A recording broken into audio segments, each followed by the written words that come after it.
lag. And we're live.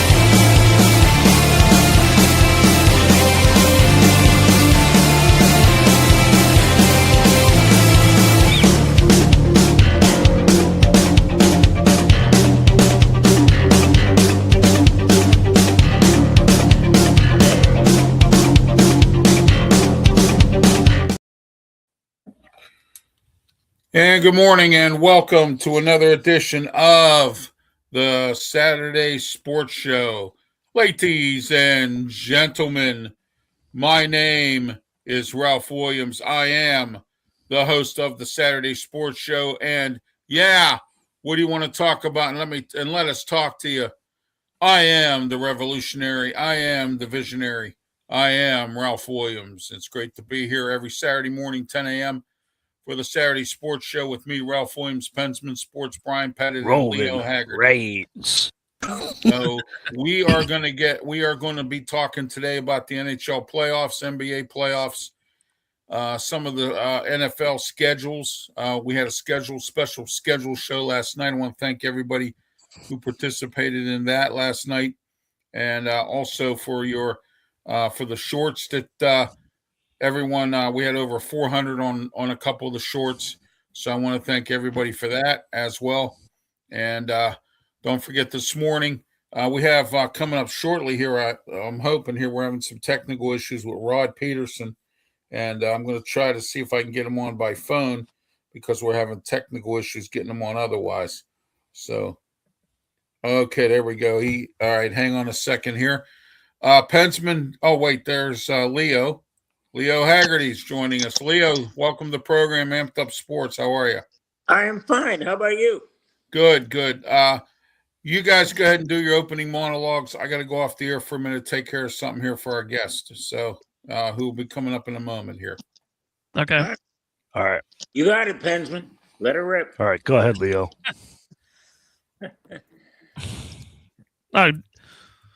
Ladies and gentlemen, welcome to the Ralph Williams Show. Obviously, I'm not Ralph Williams, but I am holding the fort.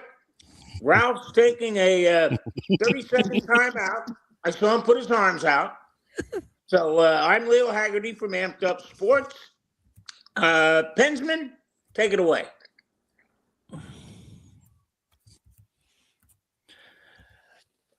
All right. Well, you guys want to talk NBA? The Knicks are waiting to play the Pistons or Cavaliers. We'll see what happens in the Eastern Conference Finals. The Sixers, they are having problems. They are out of the playoffs.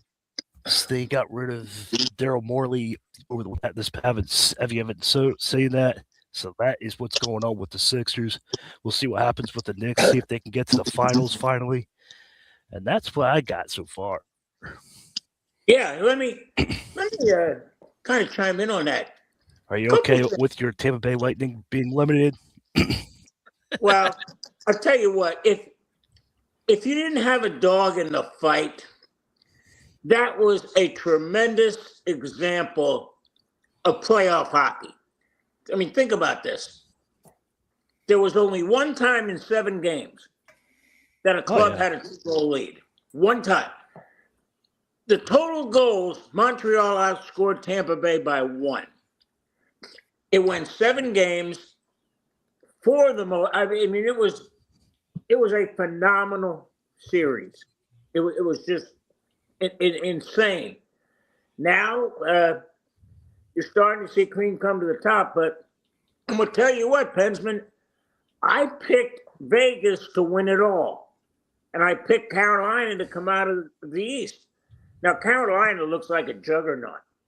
I mean, that's great. Montreal and Buffalo, they're going at it, but man, oh man, Carolina.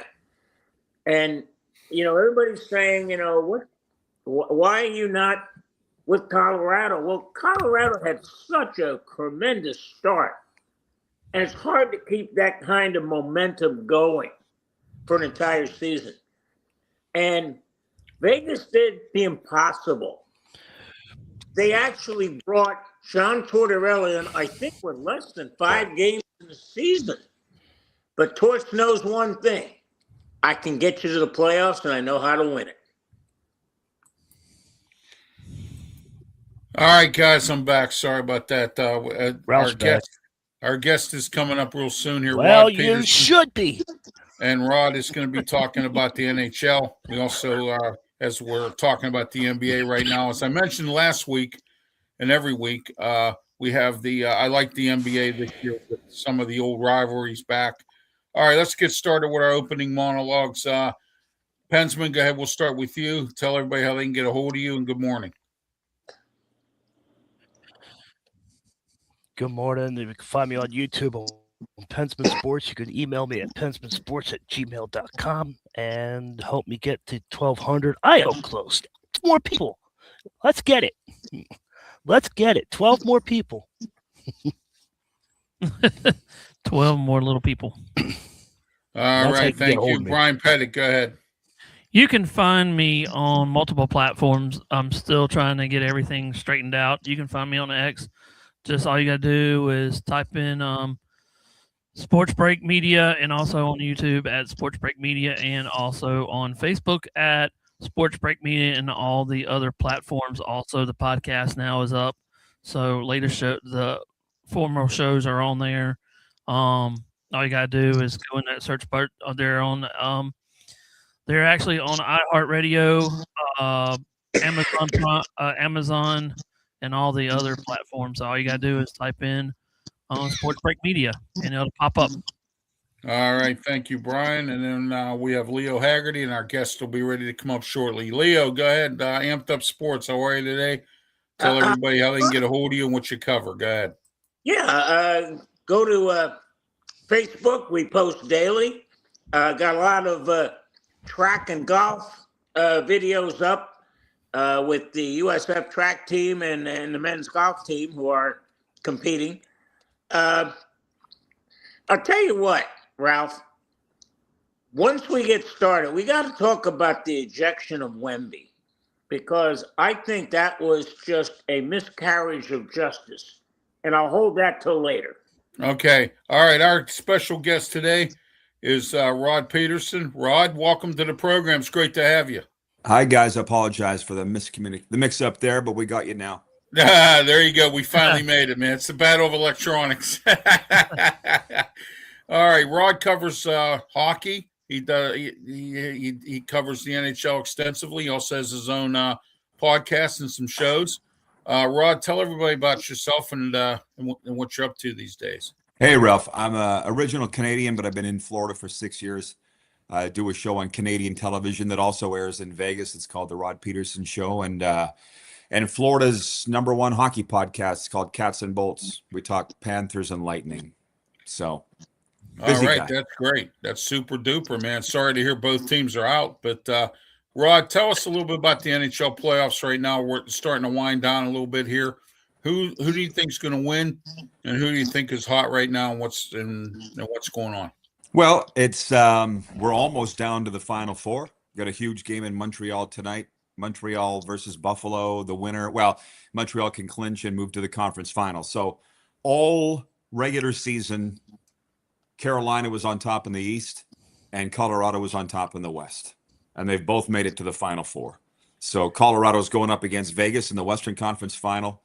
Once the Golden Knights coach John Tortorella pays his $100,000 fine. I don't know if you saw that yesterday or not. Yeah, exactly. Pretty big deal. Yeah. And then Carolina hasn't lost. Carolina hasn't lost in these playoffs. They're 8-0, and they're going to play the winner of Montreal Buffalo. Neither one's going to beat Carolina, I don't think. They've tied their best record in franchise history this season. So it's been a lot of fun. Yeah, I like Carolina. It's great to see that they're moving along here. I'd like to see Ron, I got a question for you. Go ahead, yeah. Yeah, go ahead, Pensman.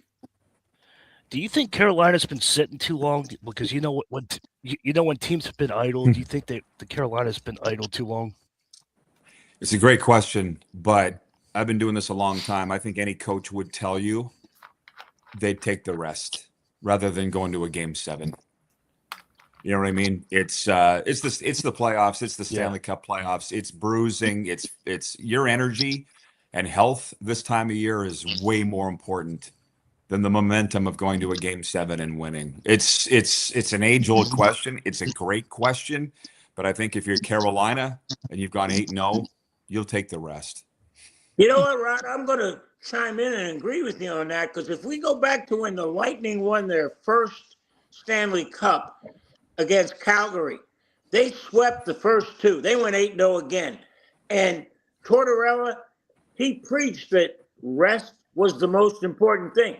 We only had to play 8 games. You got to win 16. It's the toughest thing to win in any professional sport. And right now, Carolina, a plus for getting that rest. Absolutely. All right, Brian Pettit, go ahead. Any questions for Rod Peterson? Go ahead. Yeah, Rob, what do you think that's going to be we just talked about everything. What do you think who's going to win the Stanley, or who do you think could win the Stanley right now, though, in those 4 teams? Well, I'll tell you what. Going into the season, I predicted a Carolina-Winnipeg Stanley Cup. Carolina's proven me right on the east side. Winnipeg didn't even make the playoffs, and they've got a lot of answering to do. So I'm going to say Carolina will represent the East, and I've been saying that since before the season. In the West, it's an unbelievable series. Colorado's been the best team all year. Like you guys, the college basketball fans, like to call it a chalky bracket, a chalky draw. Like the teams that were supposed to win have won. But the only thing is, in this Western final, Colorado versus Vegas, man, I'm a Vegas guy. I've been following that team since day one, and they're like the old Oakland Raiders. They don't give a shit about what anybody thinks. They're mean and they're tough and they're embattled. And Colorado's elite, so it's kind of like the elite team versus the bruisers, right? Colorado versus Vegas. That's a tough one. I'm going to be cheering for Vegas, so I'll say Vegas, Carolina, and out of those two, that's flip a coin. Yeah, that's going to be interesting, I think. And Colorado's in it just about every year. And I was really surprised to see the Lightning or the Panthers. Neither one of them kind of made it any further. Lightning got in, but the Panthers did nothing this year. And to get in, I think they had to rebuild or whatever they were doing, or they had a lot of injuries and some other things. But the Panthers are always a grueling team anyway. So I mean, they play a strict defense and all that. Let me ask you this, Rod. I know you're into hockey. Here's the $1 million question: do you think the Penguins will re-sign Evgeny Malkin? Yeah, I guess apparently Kyle Dubas, the general manager, came out this week and said that he wants to. So there you go. Yeah, I'm sure Pensman saw that. Maybe he didn't. I don't know. But I mean, it would be very hard to see if Jenny Malkin play for anybody else. I mean, we see it. We've seen it over the years, going back to Namath and Joe Montana. A lot of guys end their careers in other places. But it just seems like Pittsburgh, they're having a bit of a renaissance with those old guys. And I don't think he wants to go anywhere either. No, not at all. And I think that – and I get that the Penguins want to continue the legacy of some of these guys. But I think now it's time, after Malkin's contract, I say sign him for one more year, let him get to age 40 like he wants to do, and then he can move on and go do whatever he's going to do. Crosby, on the other hand, I think he still has a few more years left. Letang's got to go. I mean, he's just not, he's not the Letang he once was, and they're keeping him there as a novelty, and it's affecting the play of the team and things like that. So I think it's time, the Penguins got exposed by the Flyers, old and slow, and I think it's time for Dubas, which he's doing. He's slowly building a young, fast team, and I like Dan Muse, but that didn't happen. Yeah, and I like Dan Muse. I like his defensive system. It's a lot better than what Kevin Constantine had back in the day. He had a defensive system, but it was so boring nobody wanted to watch it. but at least now that everybody was watching it. So that's a good news on that, Rod. So, Rod, I got to ask you this question. When is God going to smile on Canada again and bring a Stanley Cup north of the border? I thought last year was their best 2 shots for the last 2 years. And it's like they're like the Buffalo Bills of hockey. You're just not going to get it. What's going on? What do you think? Well, there's a lot of theories on that. A guy that you might want to get on is Alan May, good friend of mine, Washington Capitals TV analyst, who played in the NHL. You might remember that name, Alan May. We talked about this last week. He said Canada has not won the Stanley Cup since the internet was invented. Right. And I don't know, Leo, if you ever get to Canada or not, but having lived in both countries, the glare that is on your local NFL team, and I live in Miami, like there's a lot of pressure on the Dolphins, right? In Canada, it's 10 times more. And I don't know why, other than we don't have anything else. It's like the only sport Canadians care about. And it's just Toronto's dysfunctional. Edmonton's dysfunctional. Calgary never makes the playoffs. Montreal's going on a run here, but that doesn't mean they're going to win anything. It's the pressure is ridiculous. I'm a Cowboys fan. They don't win either. You know what I mean? Like they're dysfunctional. I'm sorry. I'm sorry. Yeah, I feel for you. I'm sorry, Rod. I'm sorry. Fact, I know. I go to a lot of therapy. I do a lot of meditating. I used to drink a lot. I can't do that anymore. So, yeah, it's what it is. Anyways, they call it the Bettman curse. I don't blame Gary Bettman. I think Gary Bettman would be happy if a Canadian team won the Stanley Cup. Get Canadians off his ass. Yeah. I just think the pressure is crazy. Vancouver's the worst team in the league. It's just a revolving door. Yeah. All right, go ahead, Pensman, and we'll get to Brian. Go ahead. Yeah. Do you think Ottawa's close? Do you think Ottawa Senators are close to being up to the top? Well, they made the playoffs this year. Then they got steamrolled by Carolina. They got a great captain in Brady Tkachuk, tremendous goalie in Linus Ullmark, great coach in Travis Green. Ottawa's on the way up. They're very young. So to make the playoffs in today's NHL is really hard to do.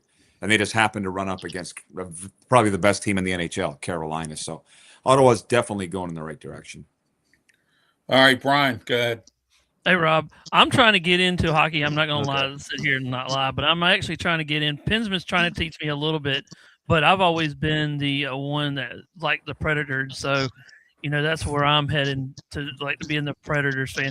Do you, what do you see for changes for next year that they need to endorse? Don't know why. Well, they're in the process of hiring a new general manager. And I talked to the agent for one of the guys that's in the running just this week. They're dragging their feet on hiring a new GM. So, listen, they brought Barry Trotz back. It was the first ever head coach they ever had. Brought him back as GM, and it didn't work. So Trotz stepped down, and they're hiring a new GM. From there, what direction they go, I have absolutely no idea. It's a great market. They love their team. They have had a lot of success over the years, and they've got big names on that team. UC Saros stayed. He could have left. Stamkos signed there. Marchessault. If you notice, they went on a run that they late in the season, almost made the playoffs.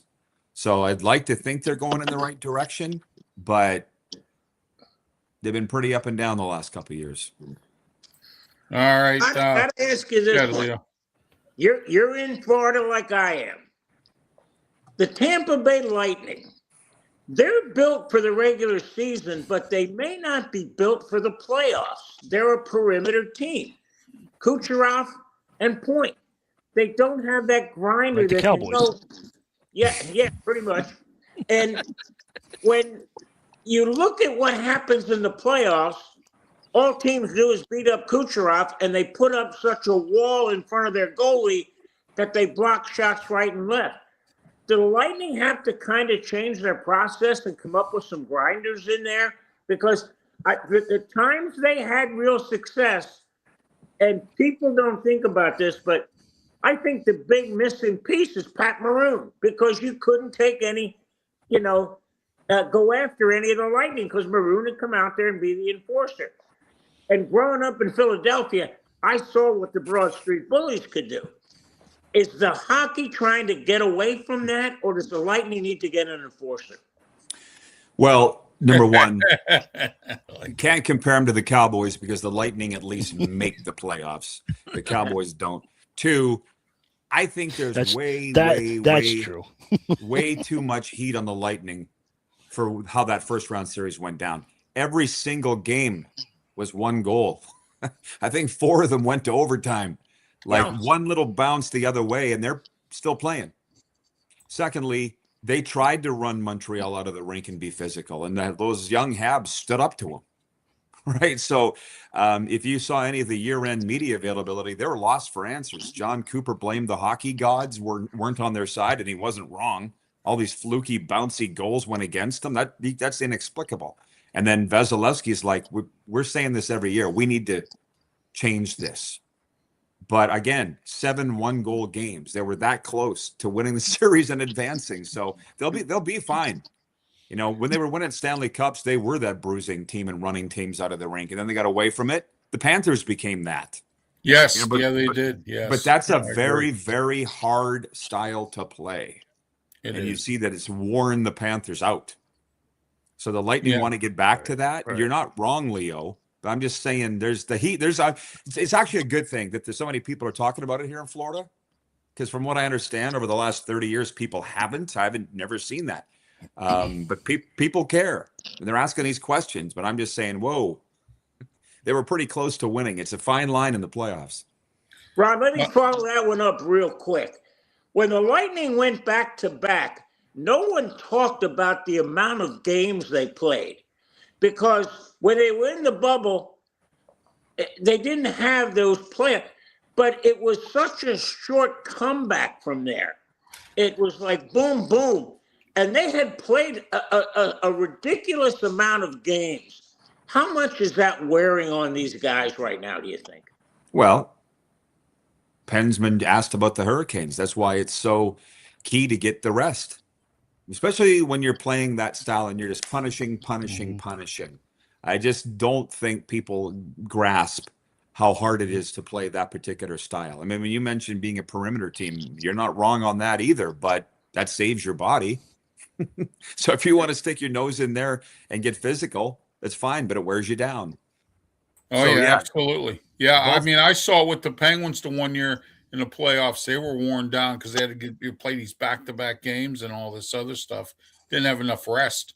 It can wear you down in Stanley Cup playoffs. I agree with that, Rod. All right. Hey guys, I gotta ask Rod, I gotta ask you one more. Go ahead. I think Kucherov is one of the top 3 players in the NHL.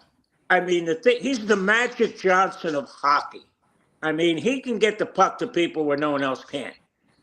Why does he not get the star treatment in the playoffs? I mean, people just beat on him unmercifully. They don't do that to Matthews. They don't do that to McKinnon. And they get away with it here. There's some opinions down here that the league really doesn't like Kucherov because he's he's to himself. He's almost like an introvert. He doesn't like to talk to the media. Well, he's dealing in a second language. He doesn't go out and promote the game. He goes, plays, and goes home. Do you think that has anything to do with it? Well, listen, I hate to say it, but it might be because he's Russian. Sorry to say, but yeah. I'm not joking. If you're looking for a reason, like you're not wrong, but he's an interesting player in that way. But to me, the most valuable award the NHL hands out every year is the Ted Lindsay Award because it's voted on by the players. Did you see that came out last week? The finalists were Kucherov. I think it was Kucherov, McDavid, and Macklin Celebrini. This is the players that voted for that. So he was a finalist for top 3 as voted on by the players. But you talk about Matthews doesn't get that treatment. I hate to say it, but Matthews has never won a Stanley Cup. Matthews will wilt on his own. Nobody needs to lay a hand on him. Do you watch the games? Right? Kucherov, if you don't beat the shit out of him, he'll kill you. He'll kill you. Yeah. Right? He'll kill you. And the interesting thing was the outdoor game in Tampa. I was there, and remember how the Lightning all came in dressed as football players in Buccaneers uniforms. Yeah. And John Cooper was asked, who on your team would be your quarterback Mhm. if you were a football team? And he said, Cooch. He's that smart. Oh yeah. And I He thought that thinks- was a he really thinks two interesting plays thing. ahead. Yeah, I thought that was a really interesting thing for Cooper to say. All right, guys. Rod, I know I wanted you here to talk about hockey, but real quick, Miami Dolphins, Jeff Hafley, are you sold on him as the head coach of Miami, or do you think that it was a bad hire? Go ahead. Should have got Harbaugh. Take it away, Rod. Should Go have got ahead. Harbaugh. The Dolphins can't get out of their own way. The only thing that's saving them here is that Troy Aikman's advising. You're probably aware of Oh, that. wow. No, I Yeah, did not they've know hired that. him as Wow. every news conference. He's there. Aikman's there, sitting in the front row, and it's really weird to see him with a Dolphins pin on his lapel. Yeah, the that fan- is strange. Yeah, the fans are like, well, if Aikman's okay with Malik Willis and if Aikman's okay with Jeff Hafley, then we'll be okay with it, because they don't know who these guys are. But they've got the people sold here that Malik Willis is going to be the next Dan Marino. I don't see it, but No. that's what they believe. It's a very damaged emotionally fan base here. At least with the Cowboys, we've won Super Bowls in the color TV era.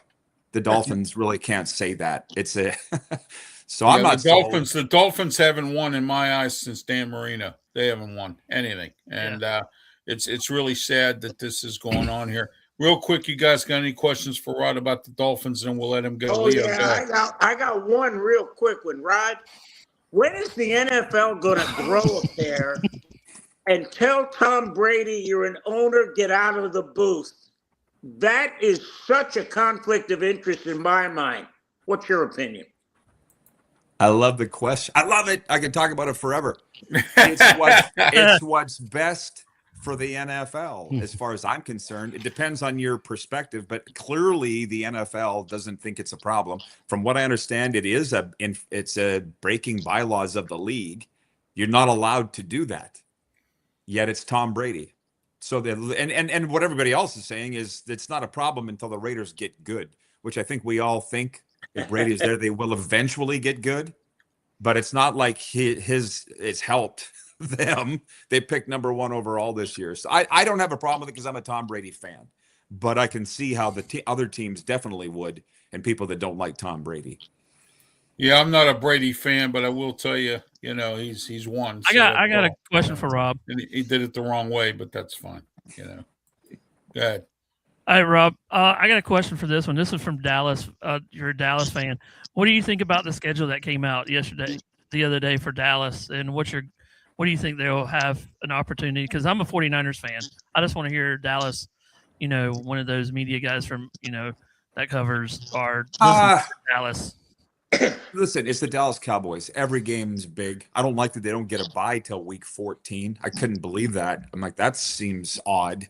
But they always got a target on their back. They go into play the Giants in week 1, Harbaugh's first game. Like, oh my God, the Cowboys don't get an easy game. I mean, they'll probably beat them, but I'm just big games. You know what I mean? You got to play 17. I've never been a real big schedule release guy, because I've worked in pro football for 20 years. It's just tell me where I need to go and I'll go. And it's the same thing for the players. We got bigger problems than the friggin' schedule. Let's put it that way. Everybody says the Cowboys have redone their defense. Until they redo their culture, it's not going to matter. But they're going to score 30 to 40 points a game. But we're not even talking about a playoff spot, I don't think, for the Cowboys, and that's sad. Well, right, at least they got rid of Matt Everfort. At least they got rid of him. So Yeah. Somebody had to Everfort. go. Yeah, I call him Everfort because he just can't. He's another Let one me can't jump find his in. way out. Let me jump in, Rob, with one more. Go ahead, Leo, and then Pensman, and then we'll let Rod go. Go ahead. Thursday night football is an abortion. It's terrible. But it can be fixed. That's the worst part. You play on a Sunday night, you get the bye, you get 10 days, you play Thursday, then you get another 10 days. Why is the NFL adamantly refusing to give both teams that play at Thursday night a bye before that, so it's a competitive game and they're ready for the next week? Because you and I both know, Leo, they don't care about the players. They say they do, but they don't. People are going to they be lie. watching. Pardon me? I said they lie. Right. Listen, I don't want to criticize the NFL because it looks like they're too big to fail. But all leagues say they care about player safety. They don't. Shoot, they're playing a Wednesday game this year, the Wednesday before Thanksgiving. So eventually they're going to be playing every night. They don't care, Leo. I'm sorry to tell you there's no Santa Claus, but the ratings have never been higher. And they don't care about player safety. That's my answer to that. The ratings aren't going down for those crappy Thursday night games. We're all still watching. So, yeah. Okay, Pensman, go ahead, and then we're going to let Rod go. Do you think the Dolphins can be a top tier team, even though what the Dolphins are, what they signed? You weren't sure about the coop. The even field. I Steelers fan, that's hell, but I wanted even playing field. Like Dallas does good, Dolphins do good, Commanders do good, Eagles they do good. So that's what I'm getting at. I can't remember the last time the Dolphins have been a top tier team, and it starts within your own division, and you've got the Patriots there, defending AFC conference champions in your division. Right? Jets are going to be awful, but you got the Bills there too. So you're going to be third place in your division at best. And you got an experiment with a first-year head coach and unproven, as far as I'm concerned, Malik Willis. So if the Dolphins are going to be relevant or elite, it's not going to be this year. Well, in Pittsburgh here, I'm in Berlin, Maryland now, but I still cover the Steelers along with Pensman. They were all excited, jumping up and down. Let's bring in Malik Willis. Oh, Malik Willis this, Malik Willis that. Let's have a Malik Willis bridge and, the whole 9 yards. And I said, there's no way you could bring this guy in here. He doesn't have enough experience of playing at the NFL level. He's only been a backup quarterback. And he was not that good when he came out of college. I said to everybody he was going to go in the 4th, 5th, or 6th round, and he did. And I was right, as I am a lot of times. And, the Steelers overdrafted when they got Kenny Pickett in the 1st round to stop the Dan Marino situation with Pitt, because Pitt fans would have screamed and hollered if Kenny Pickett would have went to 10 Super Bowls, and you should have drafted Kenny Pickett. Instead, you drafted somebody else, just like they did with Dan Marino. And I had spoken to Kevin Colbert personally. I was at a Ryan Shazier fundraiser, and he told me that. He said they did that because they didn't want to hear from the Pitt fans if it didn't work out. And Mike Tomlin was afraid of hearing from it as well. And, I thought that was kind of strange to do it that way. But also Kevin Colbert's last draft. Thank you, Kevin Colbert, for wasting our time with Kenny Pickett. But anyway, but Malik Willis is not that good. And if I'm Jeff Hafley, I would have went out and got an experienced quarterback better than him. So, the only thing is he knew him from Green Bay. And I'll tell you what, they weren't excited here in Miami when the fans weren't when they signed Malik Willis. But the fans have been sold on the fact that they're calling them the Green Bay Packers. Yeah. Sorry. They're calling them the Miami Packers. The Miami Packers. Yeah, sorry. That's what they're calling them. There you go. And I'm like, well, they didn't really win there as far as I'm concerned either. But they've sold the fans that Malik Willis is going to be the next big thing. And now they're on board. It's not that hard here. They want to believe. So we'll see. Oh, well, believe, as they say. All right. Rod, thanks for being part of the show. I know you got a lot going on today, so I appreciate you being here, and we'll have you come back on again. This is a lot of fun, guys. Thanks, Rob. At least I know who to get in touch with whenever I need somebody for a Miami Dolphins thing. So there you go. Thanks, guys. Thanks, Rod. If you need any Bucks or Lightning information, you know how to get in touch with me. I'm going to look you up. Thanks, Leo. Got it. All right. Thanks, you, Rod. Rod. Thanks, Rob. Thank you. All right. Rod Peterson. He has his own hockey show, and he does a lot of hockey talk. Guys, your thoughts on Rod Peterson? Go ahead, Leo. He's a goddamn Cowboys fan, and I'm an Eagles fan. I talk to this guy. Come on. Well, you know what? There's one thing about the Cowboys. I like George Pickens. That's it. I don't like nobody else there. So, I thought the Steelers were stupid for letting him go. They should have had him right out his last year of his contract. They would have moved up better in the playoffs if he was there. And but that's water under the dam. Now, Brian, go ahead. Your thoughts. Rob was actually really good. I like his insight on a little bit about his Cowboys and stuff like that. So yeah, in the hockey thing. So I'm gonna have to get into hockey a little bit more. Yeah. I tell you what, his insight will make you get into it. That's for sure. Dang right. Pensman, go ahead. What are your thoughts? Go ahead.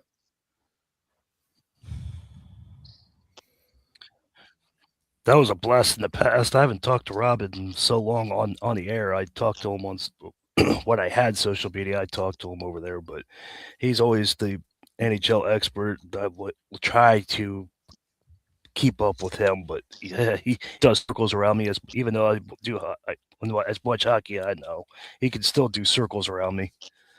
Oh yeah, absolutely. He's a good guy, and he covers hockey quite a lot. All right, guys, let's get into the NBA playoffs real quick. Recently, as of yesterday, the Pistons beat the Cavaliers, Spurs beat the Timberwolves, and then tomorrow, 8:00, Game 7, Cavaliers versus the Pistons. Guys, what a rivalry game here, Cavaliers and Pistons. That's an old time game. It's good to see the Spurs back in this thing, and then also. I'm actually quite surprised I don't see Oklahoma City in this. Oh, wait, there they are, the Thunder. What am I talking about? They're waiting. Okay. Go ahead, Leo. Start with you. NBA playoffs. Go. Well, let's be realistic here. I think the NBA Finals is Spurs Thunder, and the sacrificial lamb will come out of the East, and whoever wins, Oklahoma City or San Antonio, they're going to beat the Knicks or the Pistons or the Cavaliers in 5, maybe 6. And it may even go just 4. That's the difference. And again, you got no answer for Wembanyama if you're the Knicks. And you got no answer for OKC, who goes about 8, 9, 10 deep on you. Oh, yeah. So yeah. It's going to be crazy. But, guys, I got to bring this up. I thought that Wembanyama was a miscarriage of justice to throw him out, and here's why. When you look at the video, watch his foot closest to Reed. It never moves. He established position, and he's pivoting. Reed came into his area. And you know what? You come in, you're going to pay the consequences. You're allowed to pivot. You're allowed to move. Now, if he stepped toward him and let it go, that's a whole different animal. Oh, yeah. But it's not. And think about this. Minnesota won 2 games. One of them was without Wemby, and that was Bubble space. Yeah. That's it. That was his space. Guys, opinions on that? Well, Yeah, I saw go ahead, Brian. No, go ahead, no, Brian. I saw the replay of it the other day, and everybody was talking about should he be suspended. I mean, you get in kind of like if that was Michael Jordan or of those, that'd have been those times of those days back then when I was watching basketball and stuff. They wouldn't have cared. Dennis Rodman did the same thing. Go back to Dennis Rodman and all that stuff that he used to do. How many times did he get ejected for swinging his arms? So it's a new kind of era of basketball, I guess. But I see that they're actually they're actually doing it on purpose too. They're trying to get his rattle his cage. So oh yeah, absolutely. Oh yeah. Pensman, go ahead. Your thoughts, NBA playoffs. Go ahead.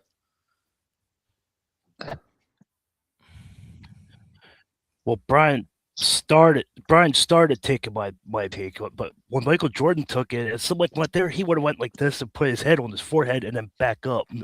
But he would have had that bubble space, that man space, and he had to that 6 feet rule, and he had to just give him some space. That he doesn't want somebody. Michael Jordan never wanted somebody that close to him.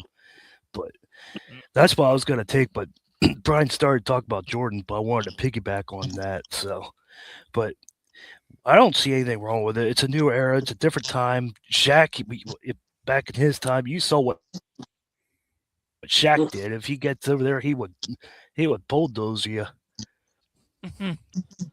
Oh yeah, absolutely. Okay, guys, let's get into some schedules for the NFL. Leo, what do you think of Tampa's schedule this year? We had a schedule show we did last night, but it's good to have you on today to talk about Tampa Bay's. What do you think their schedule? You think it's going to be easy? mediocre, or you think it's a tough schedule? Go ahead, Leo. Well, first of all, anybody says there's an easy schedule in the NFL has no idea what they're talking about.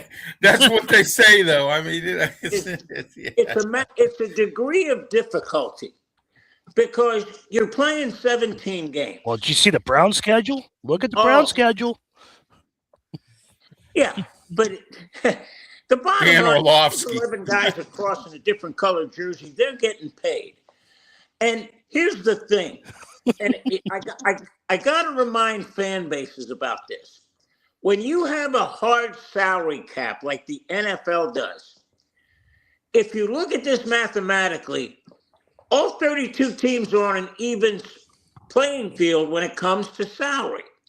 So if that's the case, once every 16 years, you should make it to the playoffs. And twice every 16 years, you may have a shot at winning the Super Bowl. But the fact that people are going, oh, God, we haven't been there in 2, 3, 4 years, they're back. The NFL doesn't want back-to-backs. They want parity. Now, is it mediocrity? No. And again, I'm going to back to Rod's talk about they don't care about the players. He's exactly right. Oh, that is true. The fact that they allow these guys to play without knee pads. And colleges is even worse. They're out there playing in shorts. The fact that that's even allowed and accepted, shame on the NFL and shame on the NCAA. You say you protect the players, that's lip service. Oh, exactly. And I want to say this, guys, and I think you'll agree with me on this. I want to know where the union is here. I mean, when Gene Upshaw was the union president, guys, the union was strong for the NFL. And for the union to put up with this, I mean, come on. This to me is just somebody's being paid or something's going on, or, it's just weak leadership. I mean, and I've been in 5 unions in my lifetime, and I know some of them have been, are weak. Others were strong. It all depends on who the president is. And I don't even know who the president of the union is now in the NFL since Gene Upshaw passed away. I have no clue who it is. You know what, guys, Ralph and guys, the fact that these international games, yes, how can the NFLPA sit there and say, no, this can't happen? I mean, you got teams playing, and the 49ers have 2 of them. How does that work? That doesn't make sense to me. I bet John Lynch was doing backflips saying, what is going on? Oh, yeah, absolutely, Leo. And I got to say this, too. How about Jacksonville? They got to play 3 games over there, and the rest of their games are being played in Orlando because of their stadium. But how about Jacksonville? They got to play all those games over there in them, in them foreign countries and all that. It's going to be interesting to see how they function. Brian, go ahead. Your 49ers schedule, and what are your thoughts on what we're talking about here about the NFL? Well, I mean, I cover the 49ers a little bit, but you're right. I mean, the traveling time is so immense. And, I was kind of worried about, and y'all can agree on this, if you look at the schedule, I haven't looked at it really hard. Is any teams that are playing actually on Thanksgiving and Christmas this year that are back-to-back games where they don't even have a break? They'll play on a Sunday and then have to redo it again on, whenever Christmas is. Have we dived into that a little bit? Because some of these guys are older, and the preparation. Leo, you probably know more about it than, preparation for another game, because that's kind of weird having a game on a Sunday and then all the way around you got to come back on a Wednesday, play again, or Thursday, whatever. I wonder if we haven't dived deep into the schedule like that, though, where, hey, these teams are not having a break, maybe they need to look at that a little bit more. And, but it's this travel time because you're taken away from your family and you're taken away from your flights, because of the rest over, it takes a lot out of you flying, a lot of times for the NFL teams. Oh, yeah. Pensman, go ahead. I got a question for Leo. What do you think about all all of the international games. What do you think about that? Because they got Australia, they got France out, stealing France. They got Rio again. It's just a whole bunch of. I just want to know what Leo thinks about all the games. Let me bring up two things. The game in Rio with the Packers and the Eagles. I'm amazed somebody didn't get hurt really, really bad, like career. They said it was an ice skating rink. It was terrible. I can remember when the Buccaneers went over and played in Wembley Stadium. Now, what people don't understand is soccer turf is a whole lot different than football. It's thick and it's slow. And the Bucs had a guy blow out his knee, a running back over there. You go from playing on a putting green at Raymond James Stadium, then you go over there to playing in, U.S. Open rough. And it's a whole different animal. The fact that when you look at the schedule, too, guys, I look at two things. When's your bye week? You want it in the teens. You want it 10, 11, and 12. Because if you have it early, 5, 6, and 7, that becomes a marathon at the end of the season. You just have no break. And the second thing, look at the times you're playing. You want as many 1 o'clock games as you can get. The problem is that's just not happening. It's so many, when you're good and you're at the top of your game, you're going to start playing a lot of 4:30, a lot of 8:30, and a lot of strange days.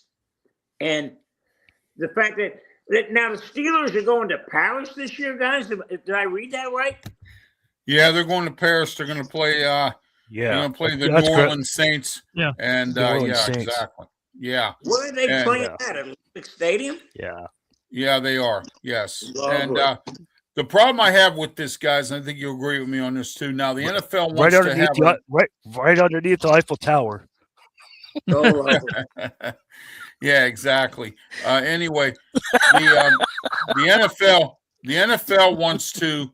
What the NFL wants to do is they want to have an international team. They want to have a team in Canada too.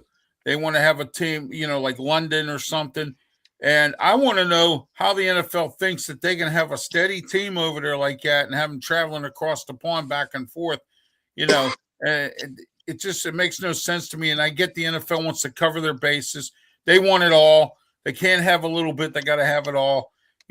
Like they say in this world, you can't accept an inch. You got to have a mile. And the NFL's like that. Instead of taking the inch that they have, they want a mile. So, that's the biggest thing with this, guys, and baseball has found out about it. Basketball has found out about it. Hockey knew about it. You're paying somebody in pesos or francs or German marks. That's a whole lot different than American dollars. And the tax base is ridiculous in London. It's ridiculous in Canada. And players don't want to play there, especially in the NFL, because now you're getting really taxed hard. And guys, do you ever expect to see another Super Bowl in California after what that tax base did?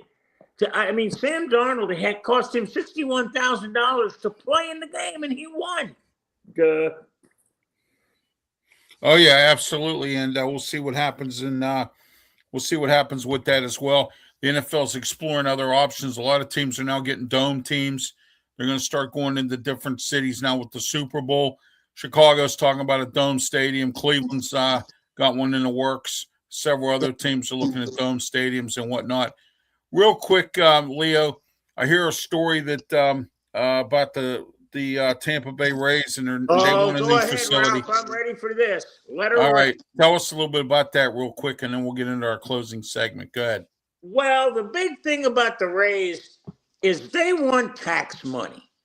And they said, look, if we don't get this spot, we're going to be moving. Well, yeah, we know that. The problem is the days of tax-supported stadiums are over. And again, if there's a dime of tax money that goes in there, I think it should be written into the agreement that, okay, if we're going to put up $200 million to build you a stadium. You are going to recoup that over the next 4 years, and you're going to give it back to us at, $25 million a year for 4 years. Well, the owner said, well, no, I don't want to do that. Well, why am I building somebody a home? Nobody builds that for me. This is ridiculous.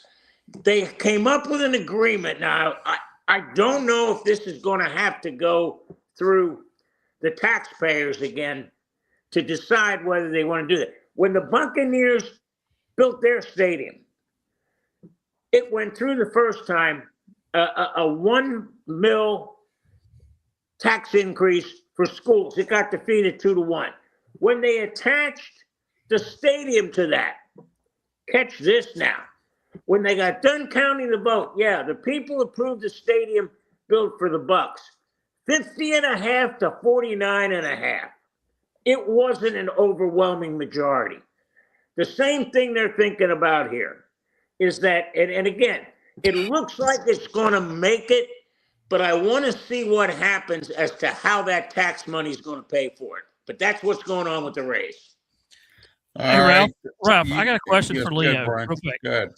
Leo, I know everybody's been talking about this on the national kind of a scene. And Ralph, I want your opinion, Pinsman. When's enough about expansion for the playoffs? When are we going to actually stop going, we need 36 teams. We need 100 and something teams. They're always been talking about this week that now the ACC thing came out. Did you hear about that one, Leo? About now he wants to go to 24 teams now in the playoffs. Oh, yeah. Yeah. You're going to laugh, but I think it's going to go to 32. Yeah, that could happen. It's just going to keep on expanding. Here's the problem that they're running into. The teams that get the bye, they're 1-7 in the first 2 years. Indiana's the only team that had the bye to come out and win a game. And the fact that if you get a bye, you don't get to make any money. I mean, 1 through 4 sits, but 5, 6, 7, and 8, they host a game at home.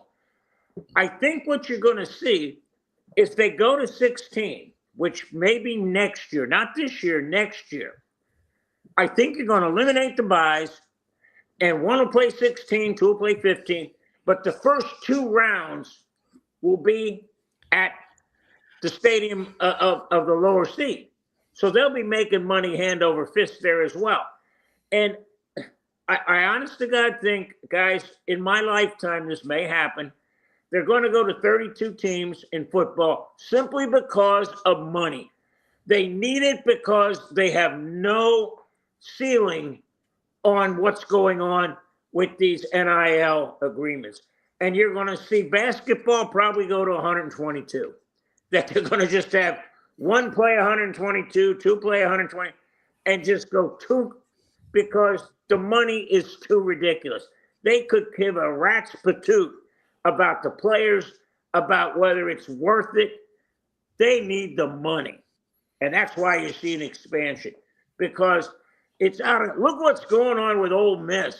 Brian, I know you're following that after what happened with Clemson.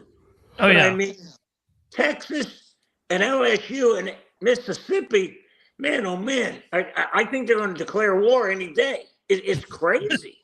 It's crazy. I mean, the NIL has gotten really crazy. I mean, I've heard even stories now on the national stuff where people are actually getting paid coming into high school now, just the NIL deal. If you're good in a freshman in 9th grade, I mean, not even 8th grade, they're getting a little money too. They're getting a little NIL money. I know it's happening.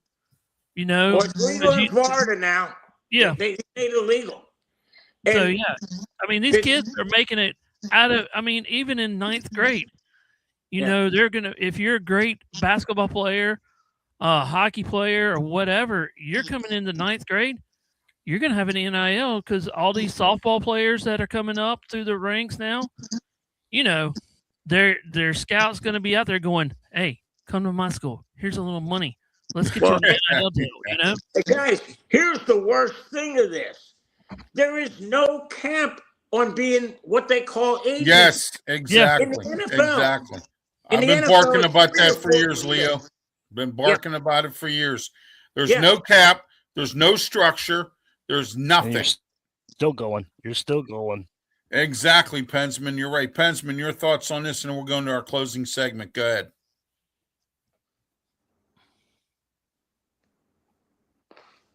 I'm saying that just keep. I've been saying this all along. Just keep how it is, and you keep expanding. But there's nobody that's going to be heartbroken at the end. Like everybody is eventually in 2045. This is going to be it. So everybody that's going to get in the season is always going to fight for seeding at this rate. So that's why I think I'm sick of it. I want it to be like 8, 12, and that's it. And the 13, they're like, oh, we had a good year, but we didn't make it. Going to make it. Everybody's going to make it at this rate. I'm tired of it. Oh yeah, absolutely. I'm sick of it too. The NCAA needs some structure. They don't have any, and until then, I'm not sold on anything they do. I did hear that this year coming up, they're going to have it's being sponsored by by Liquid Plumber. It's going to be a called the Toilet Bowl. The 2 worst teams in the NCAA will go up against each other in the Toilet Bowl because they need some money for that. That's one of my what they call Ralph's ridiculous rumors. So there you go. All right, guys. Closing segments. Pensman, go ahead. Tell everybody how they can get a hold of you and any final thoughts. Go ahead.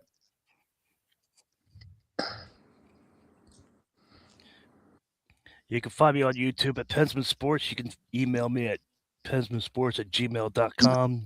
Yankees won last night. Soto and Aaron Judge. I did a quick short on that. They met up before the game. Yankees are keep winning. The Yankees are going back and forth. They're going uphill now. So we'll see what happens. Subway Series. If you're and the Pirates lose to the Phillies in extra innings, but they should have won that game. But the Phillies came back and won after a great diving play by Alec Bohm. But we'll see what happens. Help me get to 1,200 subscribers. Help me get to 2,000 by the end of the year. So that's why I got to say that. Tell them about the good news. Tell everybody about the good news. Let's go. Tell them about the news. Tell everybody about the good news. Go ahead. Not now because I'm not official yet. But okay.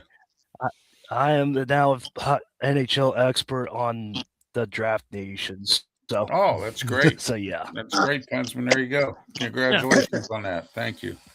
There you go.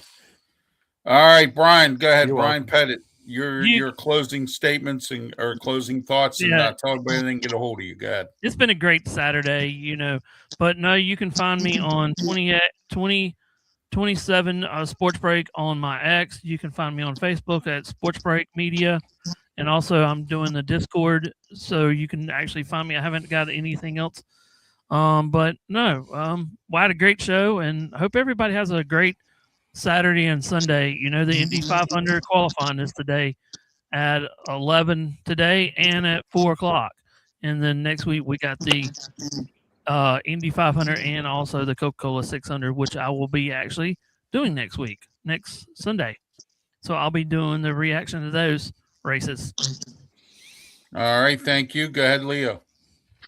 Yeah, you can catch me on Amped Up Sports. Go to ampedupsports.com or check us out on Facebook. And Pensman, I hate to rub it in, but gee, I looked at the standings in the AL East and hey, aren't the Yankees looking up at the Rays? Wow.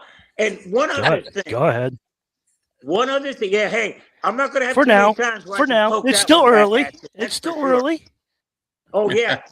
But, Ralph, I'm amazed you haven't brought this up. The NL Central, the entire division is over 500. Yes. I mean, yeah. Hey, I know it's not going to stay that way, but you know what? The bottom team, which is the Cincinnati Reds, would be leading the AL Central right now. There's some good baseball being played in the NL Central. Oh, yeah, absolutely. It's, those teams are all like you said, over 500, and that hasn't happened in a long time. But you got a lot of mishmash Oh, of yeah. different teams with different, that are. It's going to be. It's a competitive division this year, and that's great to see that as well. All right, And later my on- Cubs are in first place too this year. yeah, Surprising. right. It's a very competitive division. I mean, it really is. But All I'll right. tell you what, fellas, do not go to sleep on the Phillies. They're coming. Oh, I know. Oh, they beat the Pirates last night. They came back. The Pirates bullpen starting to self-destruct. They better do something and do it quickly. All right. This afternoon, 2 to 3 p.m., 12:50 a.m., 92.5 on 92.5 on the FM dial. The Sports Corner Radio Show with me, Ralph Williams, Smoking, Jim Frazier, Claudia Rosano, and Luther Dupree. Don't forget about that this afternoon. And also, don't forget about, let's see here, tomorrow, the 10 a.m. to 11 a.m., the Ralph Williams Show here. 12:50 a.m. The Answer 92.5 on the FM dial. The Ralph Williams Show with Tony Moreno. We have a lot to talk about. And then on Monday, the Ralph Williams Show on 620 KHP. Here we go.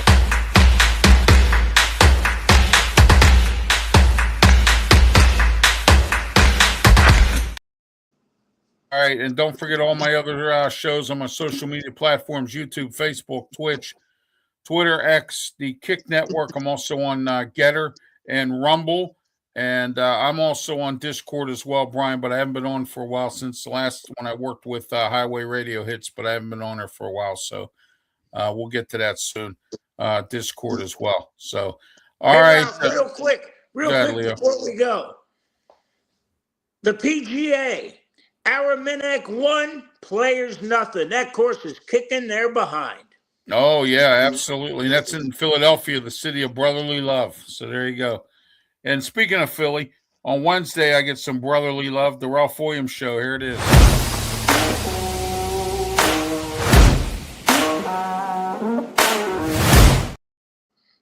Right, there you are. And then Friday, the Friday edition of the Sports Corner Radio Show on 620 a.m. KHP. Here it is.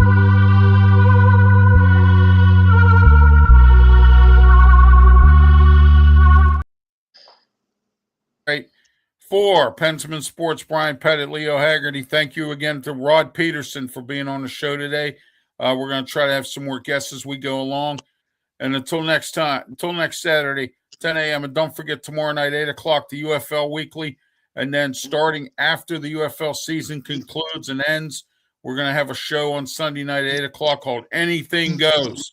We talk about anything, cooking, cornhole, pickleball, whatever. We'll talk about anything. It's called Ralph. Anything Goes. Hey, Go Leo. ahead, Brian. Leo, you're welcome to come in on that one. Yeah, you're welcome too, Leo. Sunday nights, 8 o'clock after the UFL season's over. But go ahead. Sounds like a plan, guys. Leo, you're always welcome on any of my shows. Always welcome. So, Well, I'll But, tell you what, Ralph, I may take you up on that Wednesday thing because being a Philly guy, maybe I can add a little to it. yeah, absolutely. If you'd like to, you can come on the show. So I'll get back to you. I'll email you all the details. So, Sounds like a plan. Guys, hey, All right. have a great weekend. all right. too. Thank you. You do the same. Everybody else have a great weekend. Until next week, please, by all means, as I always say, please be safe. Thank you.